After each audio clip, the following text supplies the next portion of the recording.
आइए एक ऐसे शहर के शानदार तारीखी सफर पर चलते हैं जिसकी कहानी हजारों साल पुरानी है। जरा तसव्वुर करें, एक मसरूफ कदीम तिजारती मरकज जो वक्त के साथ एक इंतहाई गहरे रूहानी मरकज में बदल गया। ये दस्तावेजी जायजा महज एक शहर की कहानी नहीं है, बल्कि तहजीब, अकीदे और इंसानियत की एक ऐसी दास्तान है जिसे हम आज मिलकर खोजेंगे। शुरुआत में ही लफ्ज पाकपतन के मतलब को समझना बहुत जरूरी है।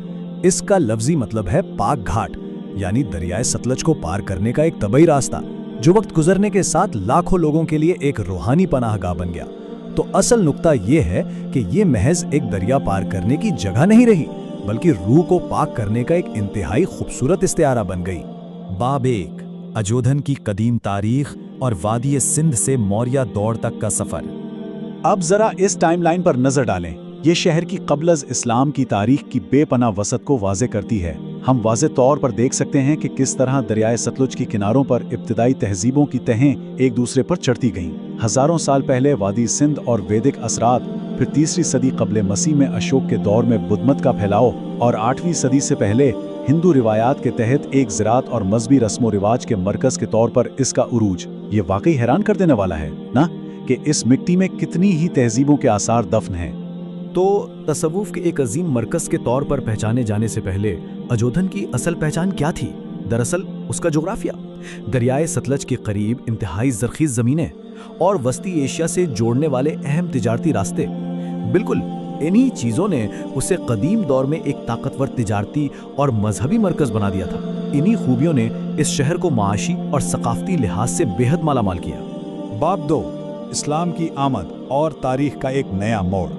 ज़ाहिर है ये कोई रातों रात होने वाली तब्दीली तो नहीं थी। दरअसल गजनवी और गौरी दौर में सियासी नेटवर्क्स के फैलाव ने आहिस्ता आहिस्ता अजोधन को एक वसीतर इस्लामी दुनिया से जोड़ दिया। इसी दौरान यहाँ इब्तदाई मसाजिद और इदारे कायम होना शुरू हुए और यूं शहर के मुस्तकबिल की एक बिल्कुल नई बुनियाद रखी गई। बाब तीन, बाबा फरीद का सुनहरी दौर, जो बना पाकपतन के रूहानी सफ़र का नुक्ताए आगाज़। अब हम इस सफ़र के सबसे बड़े और अहम मोड़ पर आ गए हैं। एक तरफ तिजारती और ज़रई मरकज़ यानी अजोधन है, और दूसरी तरफ हम देखते हैं कि कैसे महज एक अजीम हस्ती की मौजूदगी ने शहर की शनाख्त को मुकम्मल तौर पर बदल के रख दिया। अजोधन एक रूहानी पाकीज़गी के मरकज़ यानी पाकपतन में तब्दील हो गया। ये शहर चिश्ती सूफी सिलसिले का धड़कता हुआ दिल बन गया, जहाँ हज़ारों अकीदतमंद खिंचे चले आए। यहाँ बाबा फरीद की बुनियादी तालीमात पर गौर करना बहुत दिलचस्प है। उन्होंने मोहब्बत और रवादारी पर बेहद जोर दिया, सादगी और आजिज़ी को अपनाया, खुदा से खालिस अकीदत का दर्ज दिया और ख़ुद को इंसानियत की खिदमत के लिए मुकम्मल तौर पर वक़्फ़ कर दिया। ये सच में वो लाजवाल इक़दार हैं जिन्होंने एक मसरूफ़ तिजारती शहर को एक पुरसुकून रूहानी पनाहगाह में ढाल दिया। और हाँ, इनका असर सिर्फ रूहानी ही नहीं था, बल्कि गहरा अदबी भी था। बाबा फरीद का शुमार तो पंजाबी ज़बान के इब्तिदाई शायरों में होता है। इनकी शायरी ने वाकई मजहबी सरहदों को पार कर लिया था। उनकी आजिज़ी और इंसानी अक़दार पर मबनी शायरी इस कदर असरअंगेज़ थी कि उसे सिखों की मुक़द्दस किताब गुरु ग्रंथ साहिब तक में शामिल किया गया। ये इस बात का वाज़ेह सबूत है कि उनका पैगाम किसी एक ग्रोह के लिए नहीं, बल्कि पूरी इंसानियत के लिए था। इन्हीं तालीमात की बदौलत पाकपतन एक बहुत बड़े सूफी नेटवर्क का मरकज़ बन गया। उनका फ़लसफ़ा सिर्फ एक शहर तक महदूद थोड़ी रहा, बल्कि हज़रत निज़ामुद्दीन औलिया जैसे अजीम शागिर्दों के ज़रिए दिल्ली और अजमेर जैसे दूर दराज शहरों तक भी फैल गया। गोया पाकपतन से उठने वाली इस रूहानी लहर ने पूरे के पूरे बर्रे सगीर को अपने शहर में ले लिया। बाब चार, बदलती सल्तनतों का सफ़र और तारीखी लहरों का सामना। ये देखना वाकई मसहूर कुन है कि इस शहर ने तारीख के कितने मुख्तलिफ और कठिन अदवार का सामना किया। दिल्ली सल्तनत के दौर में चिश्ती नेटवर्क की मजबूती, मुग़ल दौर में शाही सरपरस्ती, शहंशाह अकबर की जानिब से ज़मीनों के अतियात और फ़ारसी सकाफ़त का फ़रोग़, फिर सिख दौर का सियासी अदम इस्तेहकाम आया, मगर हैरत अंगेज़ तौर पर मज़ार का एहतराम वैसे का वैसा ही कायम रहा। और आखिर में बरतानवी दौर, जिसमें जदीद रेलवे, ज़िले इंतज़ामिया और नहरी निज़ाम मुतारिफ़ हुआ। इतनी सारी हुकूमती और इंतज़ामी तब्दीलियों के बावजूद क्या बात है कि इस शहर ने अपनी असल रूह को कभी खोने नहीं दिया। आज़ादी की जिद्दोजहद की बात करें तो इस शहर के लोगों ने तहरीक पाकिस्तान की भरपूर हिमायत की।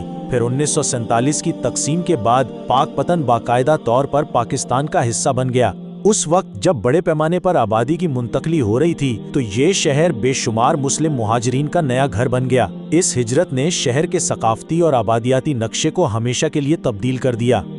और फिर आता है साल 1993। ये वो खास साल है जब पाकपतन बाकायदा तौर पर पंजाब का एक अलग इंतजामी जिला बना। जिला बनने के बाद भी इसने अपनी सदियों पुरानी ज़रई विरासत को खूब संभाले रखा। आज भी गंदम, कपास और गन्ने जैसी अहम फसलों की बदौलत माशी लिहाज से इसे एक इंतहाई मजबूत इलाका माना जाता है। बाब 5, पाकपतन की जदीद विरासत, यानी बाबा फरीद का शहर आज कैसा दिखता है। आज के दौर में भी इस शहर की असल रौनक और धड़कता हुआ दिल बाबा फरीद का सालाना उर्स है।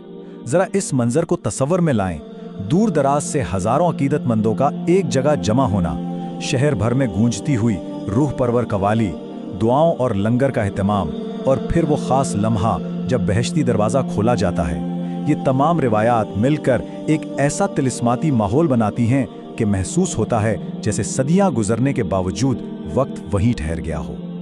वैसे जरा गौर करें कि ये बहश्ती दरवाज़ा किस तरह हमारे बिल्कुल शुरुआती इस्तिआरे से जुड़ता है। याद है ना, पाकपतन यानी खालिस घाट। बिल्कुल इसी तरह ये दरवाज़ा भी एक ऐसी तबई हद है जिसे हज़ारों अकीदतमंद रूहानी सुकून और बरकतों के हुसूल के लिए अबूर करते हैं। ये वाकई एक इंतहाई खूबसूरत अलामती सफ़र है। आज अगर हम शहर के जदीद ढांचे की बात करें तो इंफ्रास्ट्रक्चर भी तेज़ी से तरक्की कर रहा है। नए तालीमी इदारों और यूनिवर्सिटियों का क़याम, साहिवाल और आरिफवाला जैसे पड़ोसी शहरों से जोड़ने वाले जदीद सड़कों के नेटवर्क्स, इन सब ने शहर को बहुत मुस्तहकम किया है। लेकिन सबसे अहम बात यह है कि यहाँ मजहबी और तारीखी सियाहत के बेपनाह मौक़े मौजूद हैं। इन्हीं मौक़े के जरिए तो इस अजीम सकाफती विरसे को आने वाली नस्लों के लिए महफूज रखा जा सकता है। इस मालूमाती सफ़र के इख्तिताम पर एक बहुत अहम सवाल जहन में आता है।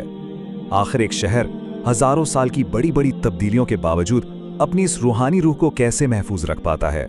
सच पूछें तो इसका जवाब शायद बाबा फरीद के उसी पैगाम में पोशीदा है जिसने इंसान को इंसान से जोड़ना सिखाया। सल्तनतें बदलीं, बैरूनी हमले हुए, जदीदियत का दौर आया, लेकिन ये पाक घाट आज भी मोहब्बत, अकीदे और इंसानियत की एक लाजवाल रोशनी के तौर पर जगमगा रहा है। आजुधन से लेकर पाकपतन तक का ये सफ़र हमें याद दिलाता है कि असल ताकत मोहब्बत और रवादारी में है। इस तारीखी जायजे में साथ देने का बहुत शुक्रिया।